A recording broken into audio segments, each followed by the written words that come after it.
oknum ketiga yang bekerja saat ini.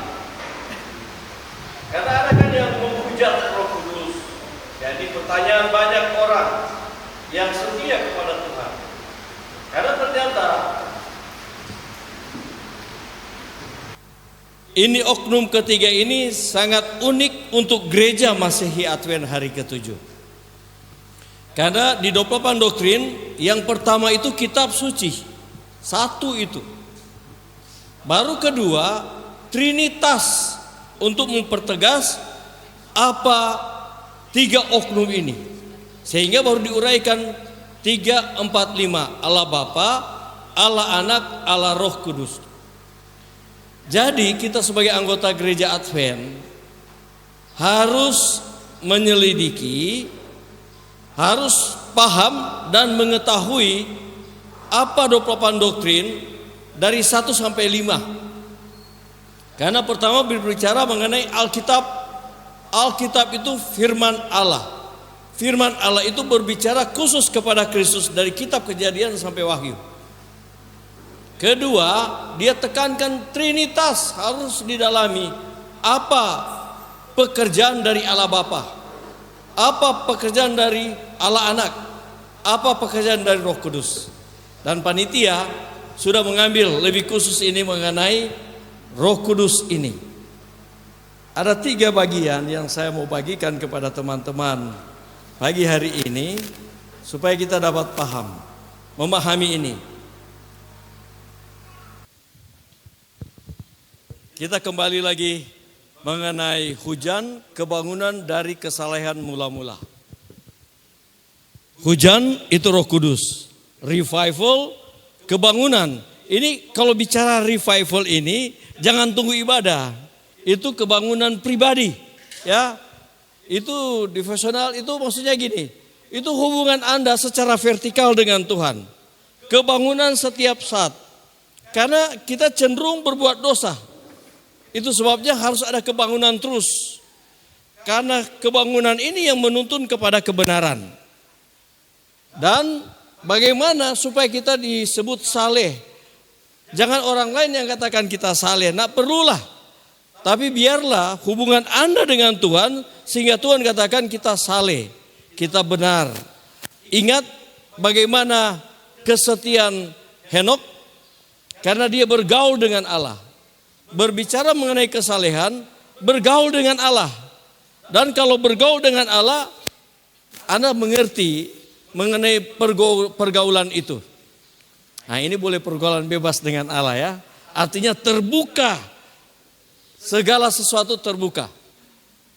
Dan karena ini pekerjaan Roh Kudus, saya mau tunjukkan beberapa hal mengenai pekerjaan Roh Kudus ini. Yesus memperkenalkan Roh Kudus sebagai penghibur dan penolong kita.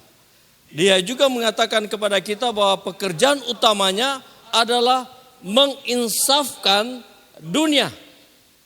Jadi pekerjaan Roh Kudus yang dari Tuhan itu menginsafkan dunia. Pekerjaannya intinya di sini yaitu menginsafkan dunia.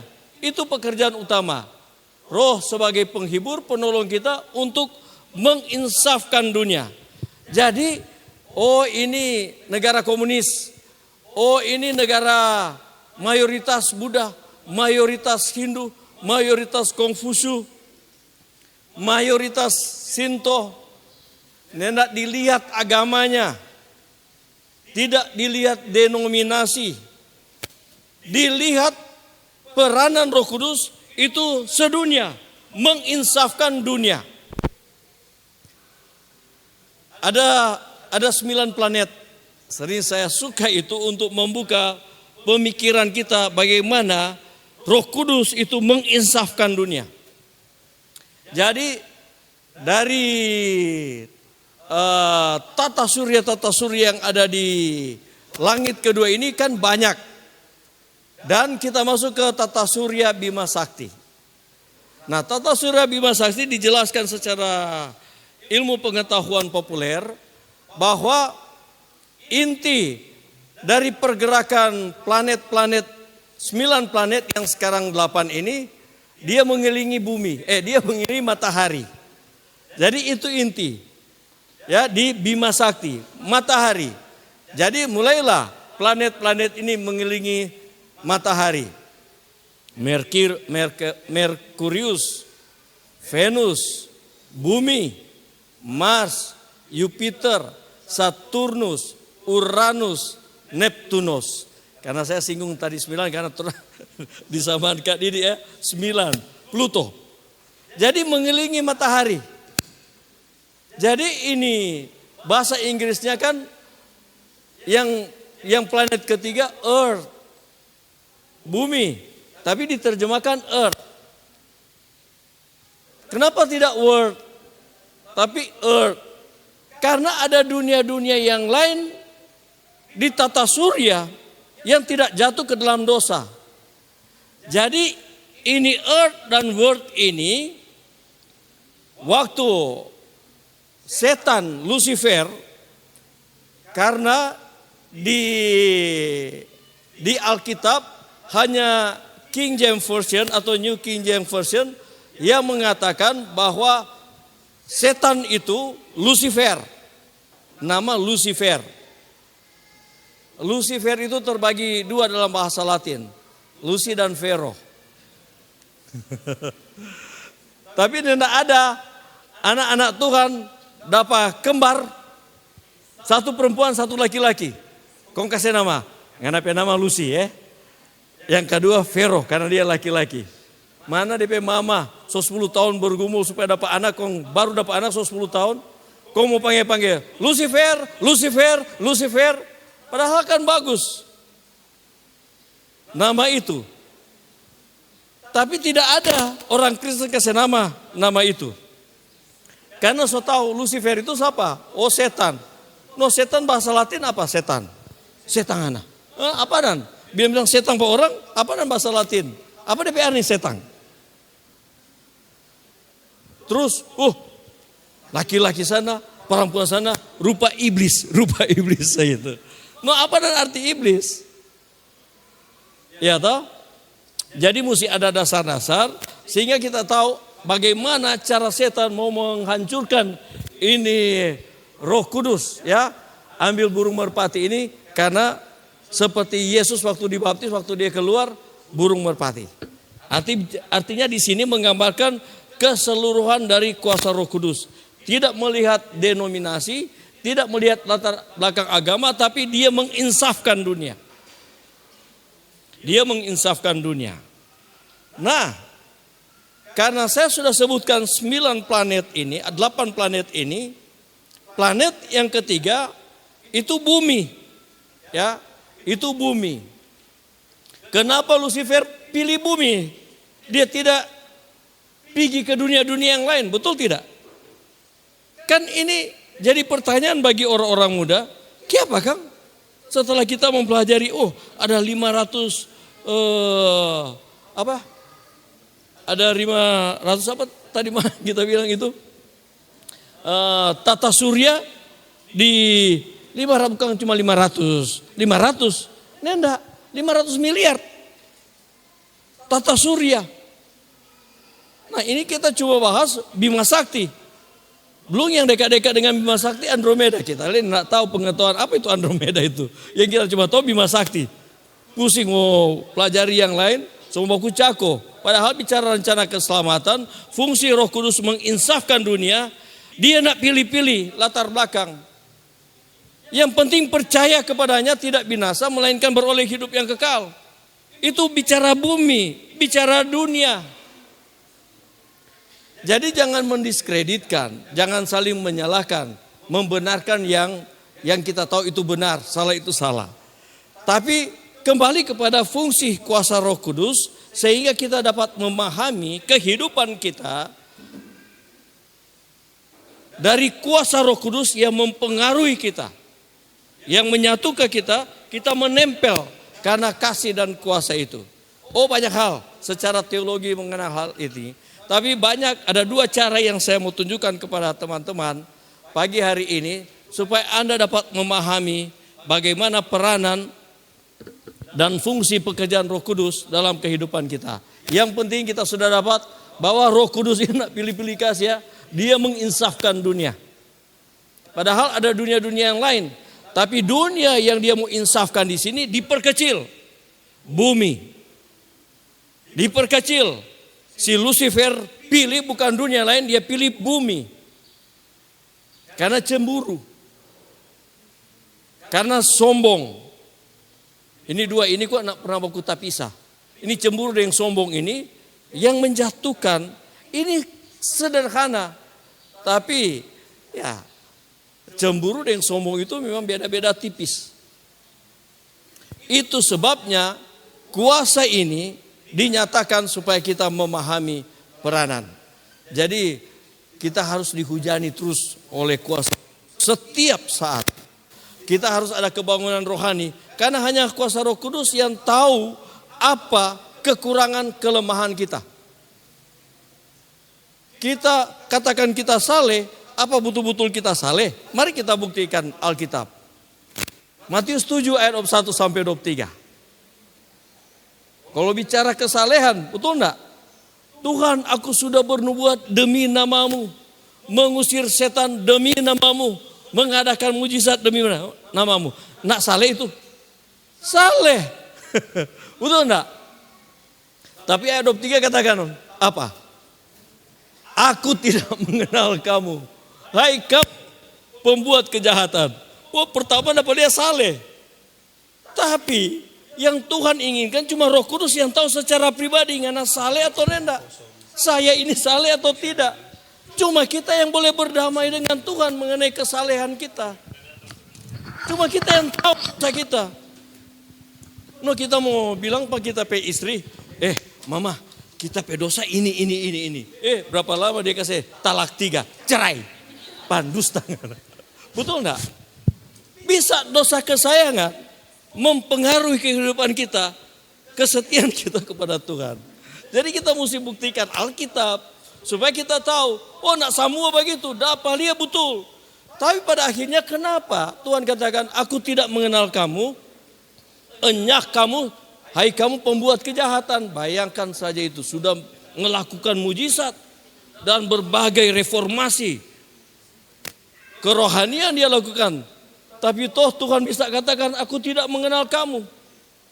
Karena Roh Kudus yang boleh menobatkan kita, Roh Kudus yang boleh menginsafkan kita, Roh Kudus yang boleh memberikan pencerahan bagaimana kasih dan kuasanya yang harus kita hidupkan. Jadi sudah ada gambaran ya, ini buru-buru. Karena yang penting kita ambil kesimpulan dari per materi ini supaya kita dapat memahami. Kan saya sudah buka ya, Matius 7 ayat 1 sampai 23. Jadi pada akhirnya kita menyadari bahwa bukan berarti kalau saya sudah tapi pada akhirnya saya tidak setia kepada Tuhan. Saya lebih mementingkan diri seperti setan kesombong itu. Dia lebih tahu semua. Kan bisa saja terus kita lihat orang lain tata, mar di belakang bawa cucu. Nak munafik kok itu? Karena dia cemburu kan? Itu kita bilang beda-beda tipis ini. Sombong dan cemburu ini. Itu identik dengan pertumbuhan rohani di kalangan milenial dan Gen Z sekarang. Karena bisa saja hal itu yang mempengaruhi sehingga tujuan kita, sasaran kita kabur. Lebih keduniawian kita pentingkan daripada kebersamaan kita dengan Tuhan, sementara kita berusaha supaya lebih tinggi karir kita. Itu sebabnya peranan Roh Kudus ini sangat-sangat vital karena dia oknum ketiga yang bekerja di bumi ini. Nah, itulah cara Lucifer datang ke dunia ini untuk mempengaruhi kita. Padahal ada dunia lain, tapi bumi cuma ada satu. Ini planet ketiga yang ada di tata surya Bima Sakti. Boleh paham ya teman-teman mengenai hal ini supaya kita dapat memahami lebih jauh peranan kuasa Roh Kudus ini. Ada 3 hal yang saya bagikan di sini, dan kalau ia datang, ia akan menginsafkan dunia akan dosa, kebenaran dan penghakiman. Yohanes 16 ayat 8. Jadi dia menginsafkan dosa, kebenaran dan penghakiman. Dosa. Siapa yang tidak berdosa di dunia ini?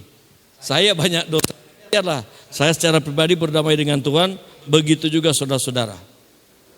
Karena komunikasi antara Jonathan dan Daud, hidup itu selangkah dari apa? Itu kehidupan. Hidup itu selangkah dari apa? Dari maut. Tapi kan Tuhan sudah katakan, hai maut, di mana sengatmu? Artinya di sini dia sudah kalahkan itu maut. Apapun kematian yang kita hadapi atau itu terjadi. Kan ada yang mati di laut, ada yang mati sementara tak tidur, ada pokoknya rupa-rupa. Tapi yang penting di balik dari kematian ada kemenangan. Ya. Kedua, bercara kebenaran. Kita anggap itu satu kebenaran. Karena itu pengertian saya, itu logika saya, itu pendapat saya, itu benar sesuai dengan pemikiran saya. Itulah model dunia. Tapi kebenaran yang benar adalah baca firman, dalami itu, minta tuntunan Roh Kudus dan berikan roh pengertian. Walaupun kita berdebat, tapi back to the Bible, kembali ke Alkitab. Ini kan sudah ada sejarahnya sehingga Martin Luther muncul. Itu sebabnya sola scriptura muncul. Kembali kepada Alkitab. Bukan ajaran dan tafsiran manusia. Biarlah Alkitab menafsirkan di dalam Alkitabnya sendiri. Bukan pakai reason. Bukan pakai hikmat atau pengetahuan yang dimiliki oleh manusia. Biarlah Tuhan yang berfirman. Biarlah Roh Kudus yang memberikan pencerahan akan hal itu. Jadi memang nak terpisah mendalami firman Tuhan di dalam kitab dan bagaimana kuasa Roh Kudus bekerja. Sehingga ia datang untuk menginsafkan dunia dari dosa, kebenaran dan penghakiman. Banyak nak percaya, cuma gereja masih Advent hari ke-7 bilang bahwa ini penghakiman ini dimulai tahun 1844. Tetapi waktu dia muncul 1844, Miller kan yang Advent. Tapi dia menyelidiki firman Tuhan. Oh, dia dapat di Daniel 8 ayat 14 berbicara mengenai 2300 petang dan pagi. Waktu saya ambil program S3 di UKIT, orang langsung tahu, kayaknya di UKIT. No salah-salah. Berapa kali keluar untuk upgrade pergi di IAS, nak tembus-tembus. Iya toh? Konsol TT begini, so ini boleh, so opak dong. Tapi saya ambil di UKIT. Kenapa? Alasannya di UKIT. Karena kan di UKIT ujian negara DP doktor. So dari dulu, so lama. Karena mau kejarkan di Indonesia DP status mesti apa? Diakui oleh negara. Ya di UKIT Jono. Jadi saya ambil itu tapi nak tamat. Karena kalau di UKIT kontekstual. Nah heran sampai lambang gereja burung hantu. Betul enggak? Karena ya kontekstual, Gemim kan kontekstual. No kontekstual kan latar belakang Minahasa itu dari apa? Animisme. Percaya pokos-pokos, kau jadi Kristen. Itu kontekstual. Jadi nak tahan tapi telinga dengar-dengar itu. Semua segala satu secara kontekstual. Di Alkitab secara kontekstual. So aneh-aneh ini. Tapi itulah mayoritas Protestan di dunia. Protestan ya. Contoh saja di Indonesia. Ada 2 Protestan besar tapi tidak satu. Huria Kristen Batak Protestan yang ada di Indonesia Barat. Itu aliran apa itu? Kenapa beda dengan gereja Masehi Injili di Minahasa? Kan 2 Protestan besar. Kenapa berbeda? Kalau Advent pokoknya sedunia ini satu. Yang penting 3 kali menyurat keampas sudah resmi jadi anggota gereja. Tapi kenapa ini HKBP dan Gemim ini tidak bisa bersatu? Tapi dalam lingkup mereka satu. Persekutuan gereja-gereja di Indonesia. Protestan.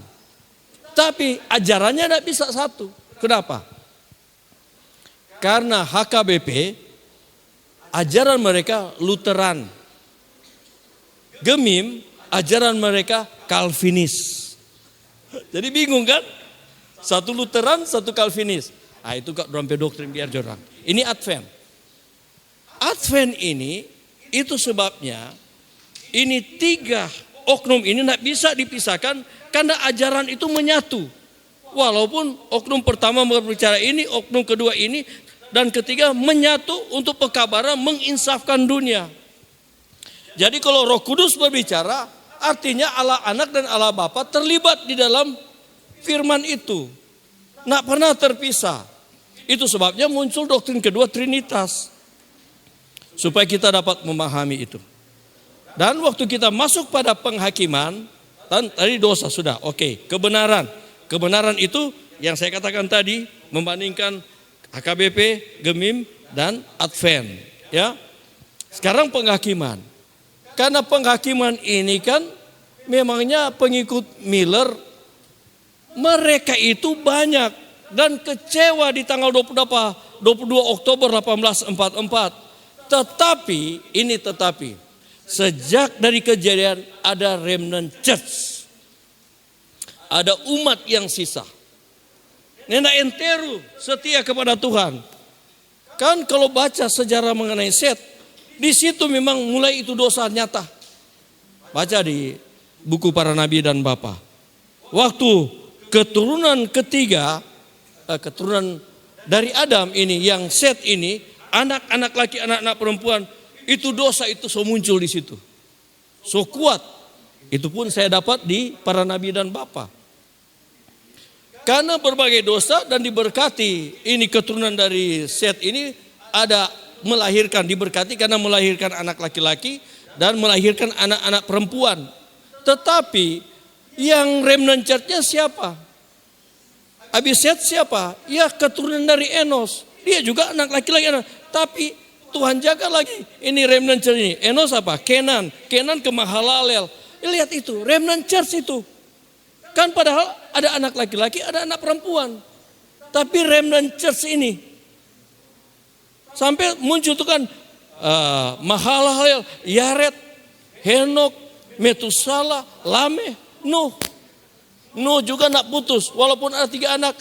Sem, Arpaksad, Sela, terus sampai kepada Nahor, Nahor kepada Tera, Tera kepada Abraham. Abraham lagi ada 3 kakak adik orang. Nahor, Haran, Abram. Tapi nak pilih Nahor, Haran, Abram. Abram datang kepada, memangnya Abram cuma 1 anak. Dia ada berapa kali kawin dia? Ada keturunan lagi dia itu. Sesudah dengan 1, sesudah itu ada lagi terakhir. Ada 2 istri dia. Betul enggak? Nah ada anak-anak dia. Banyak. Tapi kan umat yang sisa datang kepada Ishak. Ishak datang kepada Yakub. Yakub ada 12 orang. Tapi bukan apa itu yang setan bingung. Siapa yang meremukkan kepalaku? Dia kan bingung. Siapa yang meremukkan kepala saya? Tapi Kejadian 3 ayat 15, aku akan mengadakan permusuhan antara engkau dan perempuan ini, antara keturunannya dan keturunannya akan meremukkan kepala, dan engkau akan mematuk tumitnya. Lihat ini. Jadi dia cari-cari, siapa ini? Kok datang Pak Yakub? Tapi tetap ada umat yang sisa yang Tuhan jaga. Nak masuk di akal, Yehuda. Kan ada Ruben. Ruben kok bagatotel yang DP papa pe istri. Simeon, Lewi, aduh, waktu rompe Dina ini diperkosa oleh si ambigu itu, toh, memang rompe dosa dapat aku. Ini Simeon dan Lewi ini kan, dan saudara-saudaranya. Yehuda ini dari keterpurukan anak keempat, tapi Tuhan pilih dia. Lihat cara Tuhan bekerja yang bukan caranya bekerja, tapi bikin bingung pas setang. Nak masuk di akal, masakan keturunan Yehuda. Baru DP bini saja, DP anak mantu dia kawin akang. Nak masuk di akal. Tapi dari keturunan itulah yang akan meremukkan kepala. Lihat cara Roh Kudus bekerja kepada umat-umat yang sisa ini. Itu sebabnya saya buat seperti storytelling ini, supaya kita boleh ikut alurnya Alkitab. permainan Alkitab itu bukan melihat dosanya secara manusia, tapi bagaimana Roh Kudus menjaga umat-umatnya. Jadi memang luar biasa hal ini karena ada Roh Kudus. Kalau tidak ada Roh Kudus, so habis orang, so putus. Waktu Yesus naik ke surga, siapa lagi yang mau tolong 4 orang? Itu sebabnya muncul parakletos di sini dalam bahasa Greka. Aku akan berikan penolong yang lain.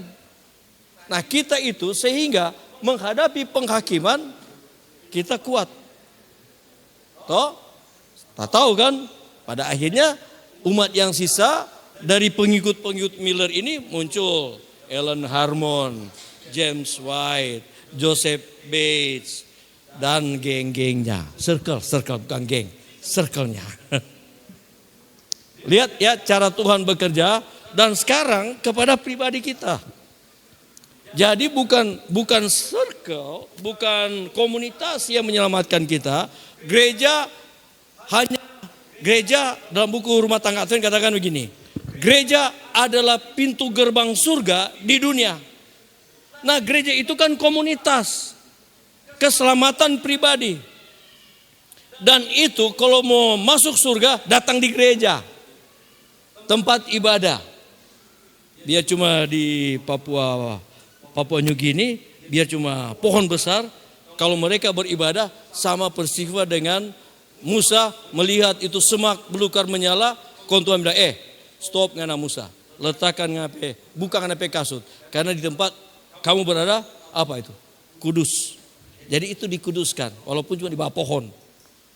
Zaman sekarang, karena Roh Kudus yang menguduskan kita untuk menginsafkan dunia, untuk menginsafkan kita supaya kita paham.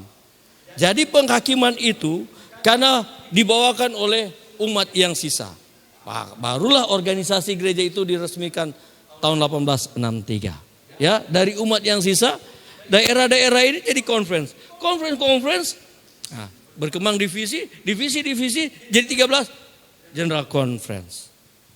Itu sistem, itu komunitas, tapi keselamatan pribadi. Sarana, gereja, organisasi adalah pintu gerbang surga di dunia. Ayat yang kedua Efesus 1 ayat 13 dan 14. Karena kamu telah mendengar firman kebenaran, yaitu Injil keselamatanmu, dimeteraikan dengan Roh Kudus yang dijanjikannya itu. Dia memberikan kita jaminan keselamatan. Inti dari semua yang kita dengar, yang kita hidupkan, intinya adalah keselamatan. Keselamatan di dalam Yesus Kristus. Buktinya itu salib. Itu yang bikin KO Pak Lucifer, karena apa? Dia meremukan kepala ular ini, yaitu dia jadi korban di salib.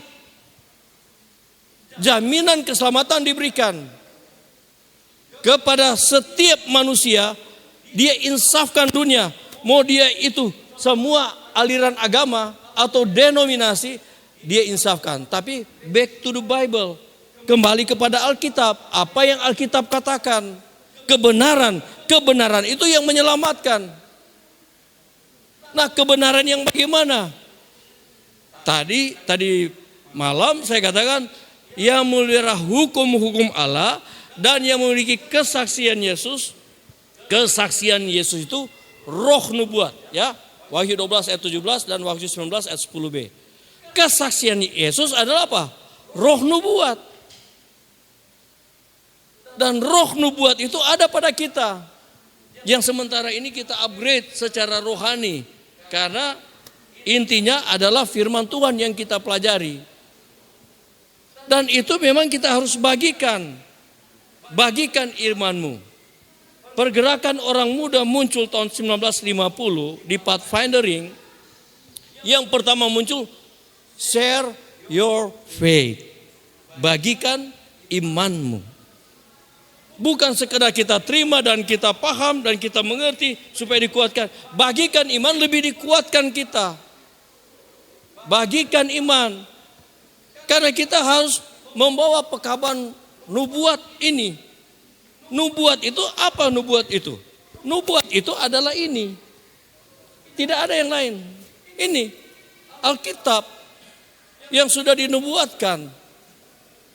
Itu sebabnya muncul ajaran-ajaran jadi pertanyaan tadi malam kan. Tapi intinya ini, nubuat, belajar, paham dengan tuntunan kuasa Roh Kudus, kita mampu menyampaikan hal itu. Di luar dari daya nalar manusia. Tapi roh yang bekerja, kita dimampukan. Oke, apa dia balik? Sorry. Dan yang ketiga, semoga Allah sumber pengharapan. Semoga, karena ini gelap yang hitam ini. Semoga Allah sumber pengharapan memenuhi kamu dengan segala sukacita dan damai sejahtera dalam iman kamu, supaya oleh kekuatan Roh Kudus kamu berlimpah-limpah dalam pengharapan. Yang terakhir, pengharapan. Kita harus ada pengharapan. Pengharapan yang kuat kembali kepada Alkitab. Tuntunan Roh Kudus membuat roh pengertian. Kita dapat memahami pengharapan. Kita datang karena tuntunan Roh Kudus. Dan supaya kita ada pengharapan. Pengharapan di sini adalah kekuatan Roh Kudus menyertai kita dari sekarang sampai selama-lamanya. Karena itu pekerjaan terakhir, waktu apakah kita mati ataukah kita hidup, waktu diubahkan, pengharapan keselamatan itu. Akan tema pengharapan itu kan di tahun-tahun lalu kan itu kuat. Karena kuasa Roh Kudus. Yang bagian kedua, saya ganti ya, karena memang ada dua topik di sini, karena ini yang dihadapi oleh umat-umat Tuhan. Ini yang saya mau tunjukkan kepada saudara-saudara mengenai yang bagian kedua ini. Mendukakan dan menolak Roh Kudus. Ini yang jadi bidang. Bagaimana kita mendukakan dan menolak Roh Kudus. Dan janganlah kamu mendukakan Roh Kudus. Roh Kudus Allah yang telah memeteraikan kamu menjelang hari penyelamatan. Apa yang mendukakan Roh Kudus? Ini dia. Berdusta. Ayat 38. Ayat 25. Apa yang membuat Roh Kudus bahagia? Perkataan yang benar. Ya, berdasarkan Efesus 4 ayat 30 ya. Berdasarkan pasal 4. Marah. Apa yang mendukakan Roh Kudus? Karena marah. Apa yang membuat Roh Kudus bahagia? Melupakan murka. Murka Allah, artinya bertobat. Apa yang mendukakan Roh Kudus? Mencuri. Bayangkan ya, mencuri.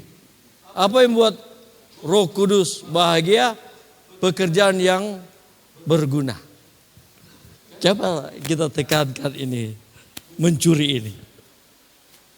Saya kerja di Uni 9 tahun, 2025-10.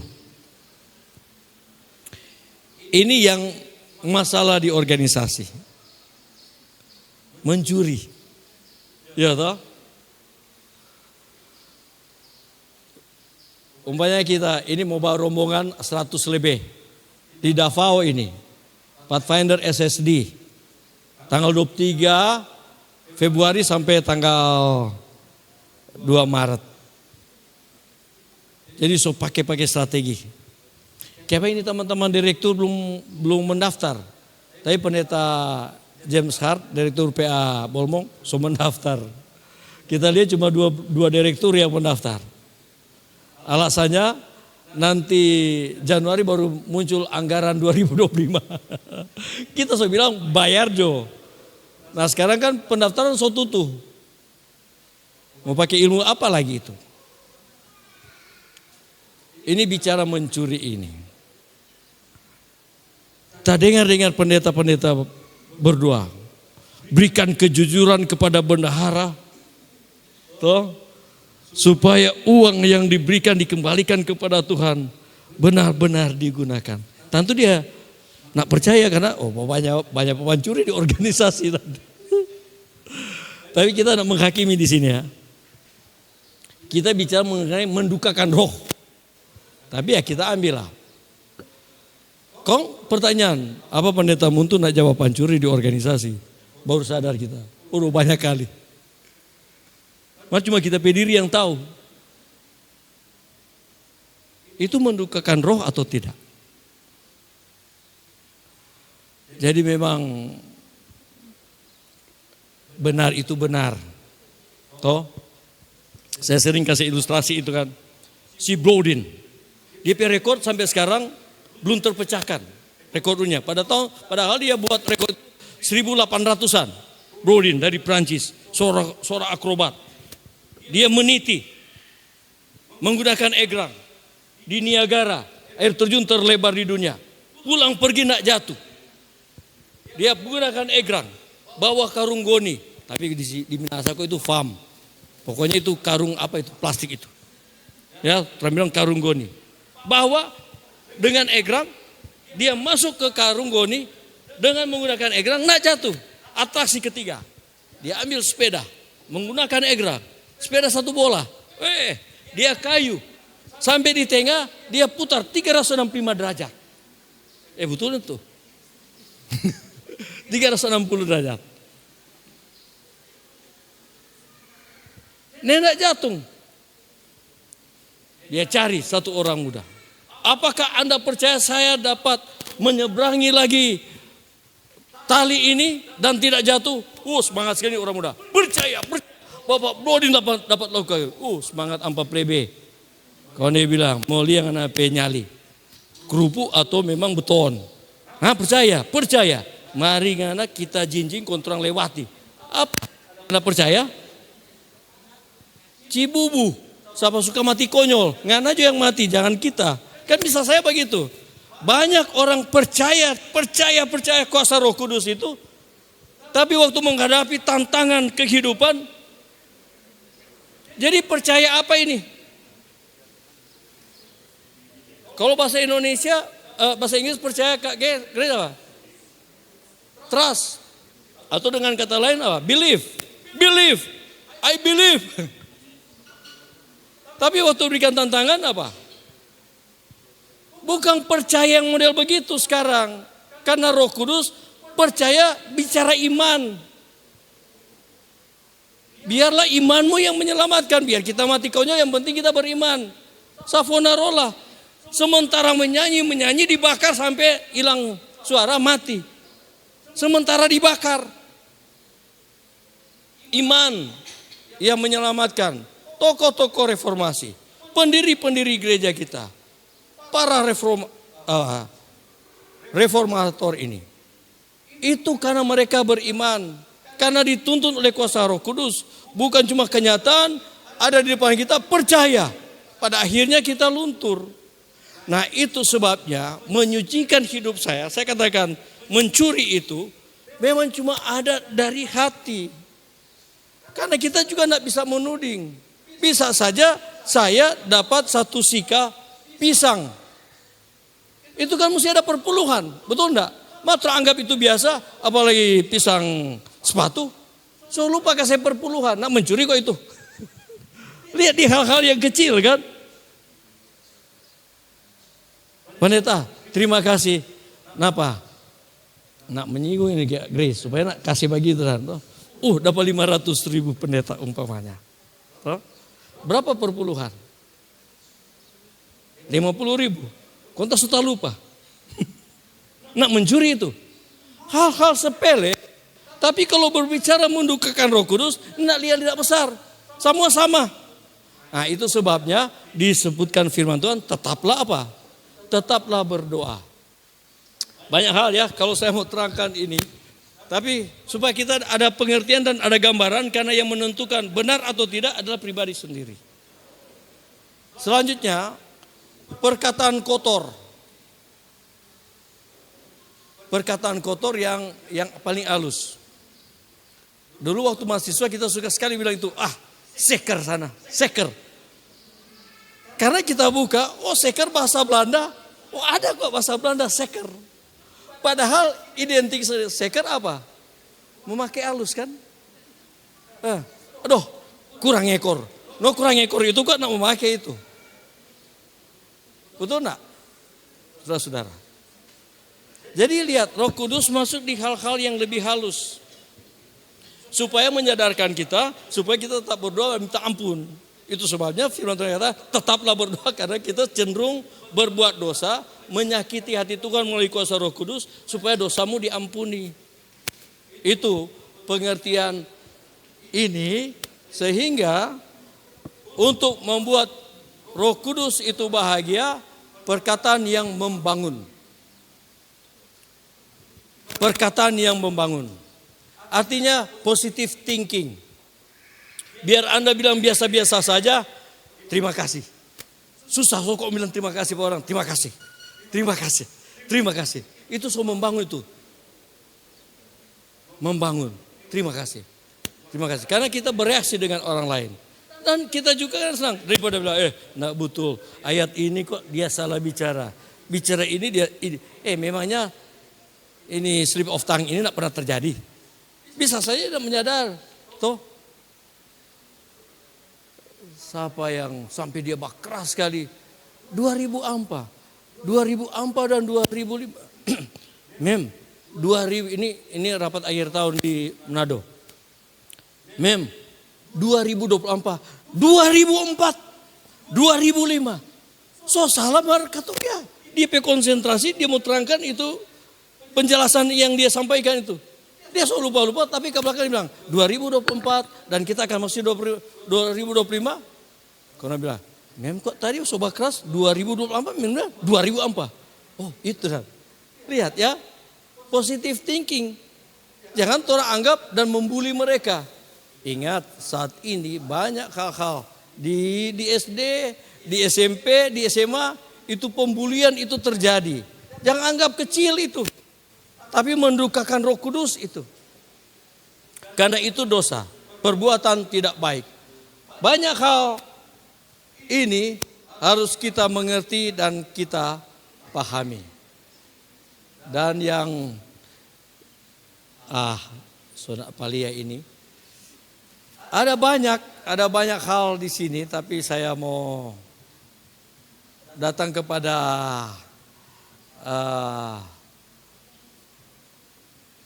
mengenai menghujat Roh Kudus. Sebab itu aku berkata kepadamu, segala dosa dan hujat manusia akan diampuni. Segala hujat, dosa dan hujat manusia akan diampuni. Tetapi hujat terhadap Roh Kudus tidak akan diampuni. Menghujat Roh Kudus haruslah dipahami sebagai penolakan yang disengaja dan terus-menerus terhadap pekerjaan penyelamatan Yesus. Hal ini terjadi ketika seorang dengan sengaja dan mengeraskan hati menolak kesaksian Roh Kristus, keselamatan dan rahmat-Nya. Ini diambil di Ellen G. White Seventh Day Adventist Bible Commentary ini. Dosa menghujat melawan Roh Kudus tidak didasarkan pada sebuah kata-kata ataupun tindakan. Itu adalah pernyataan perlawanan yang diputuskan terhadap kebenaran dan fakta-fakta yang ada. Dosa melawan Roh Kudus adalah dosa penolakan yang terus-menerus terhadap undangan untuk bertobat. Tadi malam saya katakan belum ada selama 9 tahun saya bergentayangan di Indonesia Timur yang somong hujat Roh Kudus. Tetapi dikatakan di sini penolakan yang terus-menerus terhadap undangan untuk bertobat pada akhirnya itu sudah menghujat Roh Kudus. Saya kasih contoh papa saya. Kawin dengan mama saya karena mama saya anak tentara. 7-12. 7-12 ditonton 5-6 bulan begitu kan orang paling takut dulu. Ya, ukuran dari tentara yang ada di, karena dia bilang banyak fokus-fokus, banyak pokoknya banyak bahasa makatan pilotan. Toh ada 9 buku, dikilek-kilek kiri, dikilek-kilek kanan. Oh pokoknya semua ada. Supaya kalau modor nak mau mati-mati. Tapi di Permesta banyak juga yang mati-mati kan di Kawangkoan. Di pertigaan Kawangkoan, kon dikubur di SLA. Itu orang bilang, kok SLA dia baspok.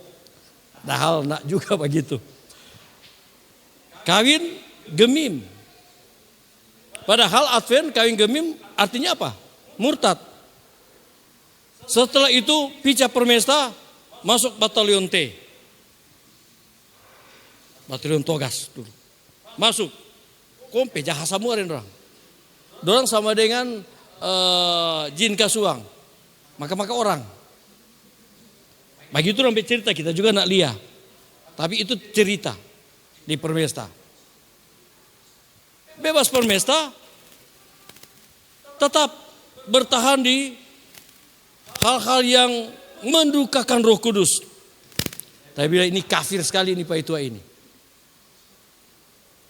Orang renungan pagi dia toki-toki itu supaya berhenti menyanyi. Tapi mama yang dari Gemim jadi Advent tetap setia. 4:30 renungan pagi orang. Waktu pagi ya Tuhanku. Nyanyi kuat-kuat, dia suruh tuan 3 anak-anak menyanyi kuat-kuat supaya nabi papa sadar. Segala macam, saya pikir-pikir ini mendukan Roh Kudus. Sudah. Tak buka jalan, jadi orang tangan kanan dari orang paling kaya di Manado waktu itu di tahun 60-an, 70-an, Kobung Paek. Bagaimana Paek PK lakukan bagi terlebih anak buah. Nggak usah cari tahu bagaimana itu Paek itu. Yang penting itu shopping center itu, shopping lobby itu dia making itu. Jadi tahun-tahun begitu, bayangkan kalau bikin shopping center begitu. Di tahun-tahun 60-an banyak ini tentu. Betul enggak? Di pasar Ampap Plebe. Terus sampai kita mau masuk pendeta, dia marah sekali. Jangan kasih biaya pada dia. Tapi kita tetap masuk pendeta. So tamat pendeta, dia marah akan lagi. Nak guna nggak namanya pendeta. So kerja kok cari doi. Memangnya pendeta nak cari doi. Marah dia. So mau diurapi kita, dia tertawa akan lagi. Kita nak tahu, tiba-tiba dengar KKR dari pendeta Hai Misa minta baptis. Di muka pak kita dia kasih ancur DP rokok. Kong, so mau baca Alkitab. Mau tahu apakah orang yang jahat seperti itu sudah menghujat Roh Kudus? Buktinya dia bertobat. Bayangkan itu. Jadi saya pikir-pikir itu jadi kepada keluarga saya. Jadi kesempatan untuk hidup yang tetap ada. Tapi bagaimana menghujat Roh Kudus, ini kesimpulannya.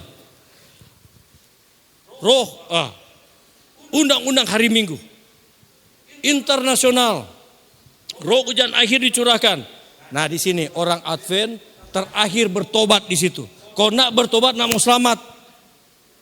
Bagaimana dan yang non Advent masih diberikan kesempatan kedua, roh hujan awal. Pekabaran disampaikan, semua bertobat, tapi itu cuma sampai di waktu Yesus masuk ke bilik, dia sudah masuk ke bilik. Waktu Yesus keluar dari bilik yang masuk karena ada awal dan akhir, masa kesukaran itu keselamatan sudah tertutup untuk semua orang. Karena 7 kutuk semua berlaku. Artinya di sini sudah ada Roh Kudus. Itu yang menghujat Roh Kudus bagi orang Advent terakhir di roh hujan akhir. Lihat, menghujat Roh Kudus semua orang di dunia yang diinsafkan tapi tidak bertobat waktu Yesus keluar dari bilik yang maha suci. Sudah tidak ada keselamatan. Jadi penentuan selamat atau tidak adalah keinsafan dunia, keinsafan kita karena ada periode. Tapi itu bagan. Sekarang kalau bagan itu dihapus, di mana sampai posisi? Nak tahu kan? Itu sebabnya perlu mempelajari nubuatan, bagaimana peranan Roh Kudus waktu roh hujan. Ini kan undang-undang hari Minggu belum diberikan, belum disahkan. Internasional belum berlaku. Roh hujan akhir belum. Tapi ada masa kesekarang yang dibagi di awal dan akhir. Karena di sini awal ini bahwa Yesus keluar dari bilik yang maha suci. Dan 7 kutuk berlaku. Dan kutuk ke-6, 7 itu kebangkitan istimewa. Baru Yesus datang. Akhirnya kutuk ke-7. Itu gambaran bagan. Tapi peranan Roh Kudus kalau dihapus bagan yang saya ceritakan tadi, di mana? Kita nak tahu posisi kita. Itu sebabnya saya singgung, hidup itu selangkah dari maut. Jadi lihat pedulinya Roh Kudus kepada kita secara pribadi. Supaya kita sadar dan bertobat. Karena itu yang harus. Jangan terlalu keduniawian. Tantangan kita keduniawian ini sangat-sangat kuat dan mengikat. Tahu enggak spiritisme? Dia masuk cara yang paling halus. Dapat itu satu kebenaran tapi itu sesat. Cuma iman kita, cuma tuntunan Roh Kudus menyatakan bahwa itu salah. Karena Matius 7 ayat 21 sampai 23 kan, seakan-akan itu benar apa yang kita lakukan. Ayat 21 22. Tapi 23, aku tidak mengenal kamu, enyahlah kamu hai kamu pembuat kejahatan. Karena masalah kesetiaan jangan dilihat karena kita ini sudah berlaku benar, tapi bisa saja kejahatan itu, kita kasih contoh yang paling sederhana ini, berbicara mengenai kejahatan, dosa dan kejahatan. Lihat peranan Roh Kudus untuk supaya kita memahami itu. Karena berdasarkan dari Matius pasal 7 ayat 21 sampai 23. Siapa Presiden Republik Indonesia? Prabowo Subianto. Apakah Anda mengenal Presiden Republik Indonesia keberapa sekarang? Ke-8 ya? Semua kenal Prabowo Subianto. Sekarang, apakah Prabowo Subianto mengenal Anda?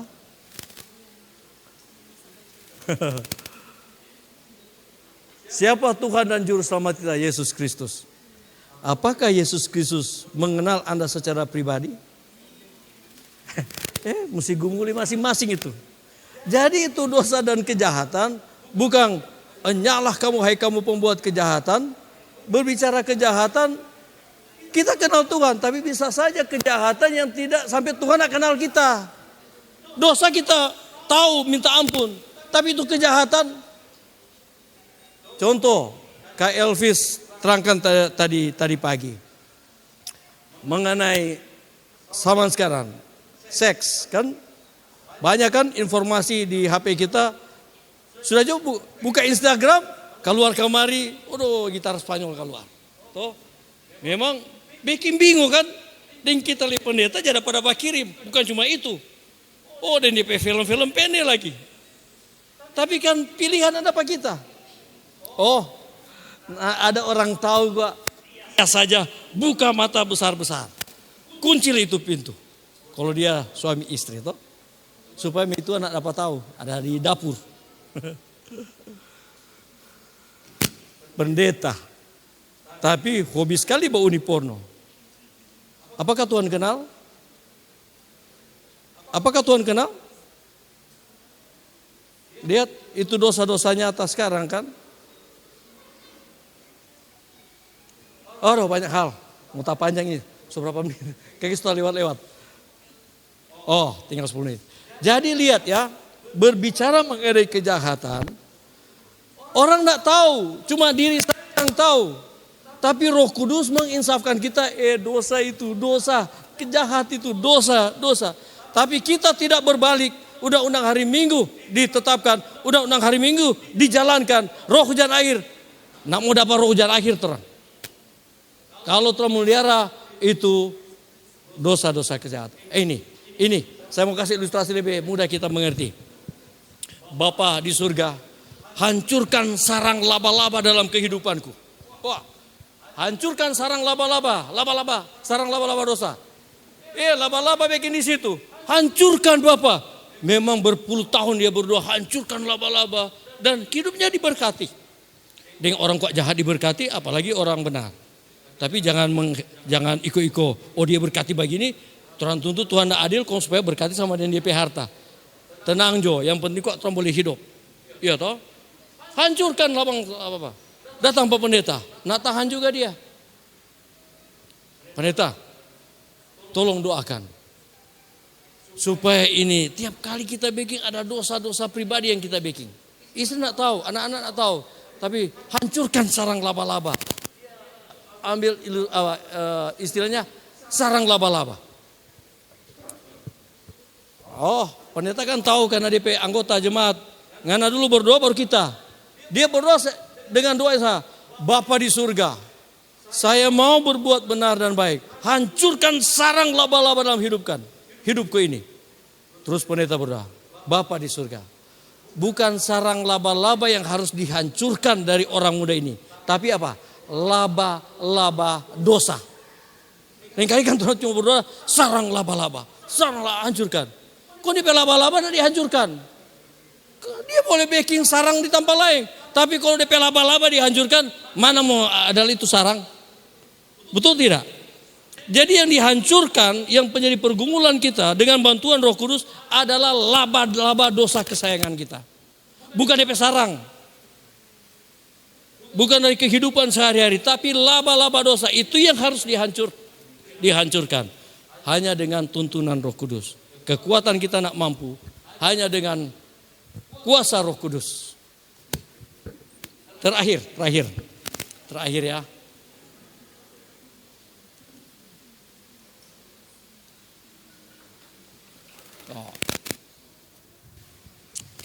Dalam Ellen G. White Counsels on Health ini, saya ingin agar semua saudara dan saudari akan ingat bahwa adalah hal yang serius ketika kita mendukakan Roh Kudus, dan adalah hal yang menyedihkan ketika agen manusia berusaha untuk bekerja sendiri dan menolak untuk memasuki pelayanan Allah karena salib terlalu berat atau penyangkalan diri terlalu besar. Roh Kudus berusaha untuk tinggal di dalam setiap jiwa. Jika dia disambut dengan tamu terhormat, mereka yang menerimanya akan disempurnakan dalam Kristus. Pekerjaan baik yang telah dimulai akan berakhir. Pikiran suci, kasih sayang surgawi, dan perbuatan seperti Kristus akan mengambil tempat pemikiran yang kotor, sifat yang menentang, dan perbuatan suka memberontak. Lihat ya, ada keuntungan, ada DP kekurangan. Jadi itulah peran Roh Kudus, karena mengimplementasikan itu memang cuma diri sendiri. Biarlah kita pica suar mau sampaikan, tapi kalau reaksi pribadi tidak ada percuma. Tapi ini Tuhan sudah nyatakan kepada kita bahwa pelayanan Allah karena salib terlalu berat atau penyangkalan diri terlalu besar, Roh Kudus berusaha untuk tinggal di dalam setiap jiwa dan berbagai hal yang kita buat. Lihat cara Tuhan itu. Allah Bapa kan banyak yang menista ini firman Tuhan ini. Apakah Allah menangis melihat hal itu? Ini firman dari denominasi Kristen, Alkitab, ini buku suci. Allah tidak akan menangis. Allah tidak akan menangis. Walaupun itu firman. Tapi waktu kita menolak panggilan Tuhan, lihat fungsi Allah. Allah manusia, dosa bikin pisah orang. Dan dia jadi jembatan. Ini Allah, ini manusia, dia jadi jembatan. Ini siapa? Kristus. Kristus sudah terangkat. Fungsi yang kerja sekarang siapa? Roh Kudus. Dia yang melanjutkan pekerjaan ini. Sehingga ada hubungan antara Allah dan manusia, manusia dengan Allah. Karena ada peranan di situ. Sehingga dosamu dapat dihapuskan. Tapi waktu dihujat, pokoknya nenek mau pakai ini. Sekarang apakah dunia Tuhan sesal karena mayoritas 8 miliar penduduk di bumi sekarang ini. Terus berapa Advent? Berapa Advent? Anggota gereja Advent sekarang berapa? Pendeta Frans. Tahu enggak anggota gereja Advent sekarang? Berapa juta cuma? Cuma 2 digit. Toh? 8 miliar penduduk bumi sekarang. Sekarang surga itu Yerusalem itu 12.000 stadia. 12.000 stadia pakai furlongs, 12.000 furlongs. 12.000 furlongs kalau Amerika, Australia mil. Jadi 1.500 mil. Karena satu furlong 1/8 mil. Jadi 12.000 kali 1/8 mil dapat 1.500 mil. Orang di Indonesia biasa kilometer.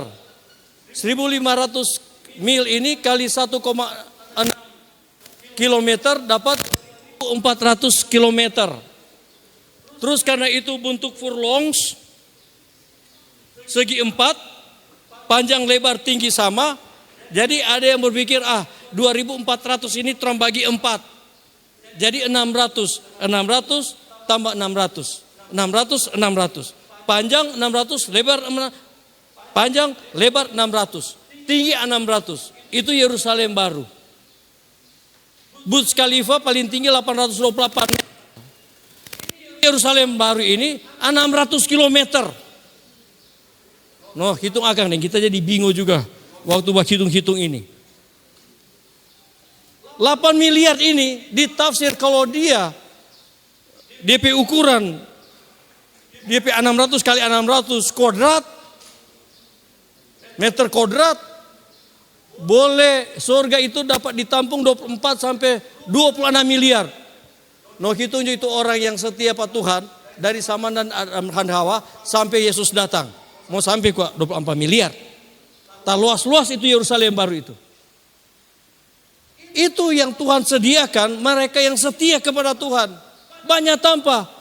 Itu sebabnya Yohanes 14 ayat 1-3, di rumah Bapakku banyak tempat tinggal. In my father house are many mansions. Kotoran cuma terpuruk masalah dunia ini, menolak panggilan Roh Kudus, diingatkan oleh Roh Kudus. Emangnya yang Tuhan tidak pernah lihat, yang Tuhan pernah rasa, dengar, itu semua yang ada di sorga. Baru Yerusalem baru, so tanganga-nganga. Bagaimana cara Tuhan menginsafkan kita supaya kita semua masuk di Yerusalem baru. Jangan cuma tak ingat, tak singgah. Ya? Usahakan kita, karena tujuan keselamatan adalah supaya kita jadi apa? Pewaris surga dan tinggal di Yerusalem baru. Itu maksudnya di sini, sehingga Roh Kudus berperan terus di dunia ini, di bumi ini, menginsafkan setiap individu. Dengan orang kafir pun Tuhan insafkan mulai Roh Kudus, masakan orang Advent. Tapi itu pilihan. Pilihan ini sama dengan Adam dan Hawa, waktu Hawa berdekat-dekat di pohon pengetahuan baik dan jahat. Power of choice, kuasa memilih diberikan. Nah sekarang power of choice diberikan kepada kita. Setia atau tidak, itu pilihan kita. Nanti terang kuliah mana? Waktu Yesus datang. Oke, itulah gambarannya mengenai kutipan terakhir supaya kita selamat. Karena yang menentukan kita selamat atau tidak, apakah kita mengandalkan Roh Kudus atau hanya formalitas. Tapi nanti terakhir Tuhan itu adil. Dia tahu mana gandum, dia tahu mana lalang. Dia tahu mana domba, dia tahu mana kambing. Dia tahu orang ada di jalan sempit tapi berusaha untuk kekal, atau di jalan lebar tak ngisi-ngisi pada akhirnya boku dapat de Marilyn Monroe, baku dapat jadi neraka kau sadap. Emangnya Marilyn Monroe masuk neraka? Jangan jadi hakim kita. Tapi paling kurang ingat bahwa ada dua pilihan, selamat atau tidak selamat. Pilihan ada pada kita masing-masing. Amin.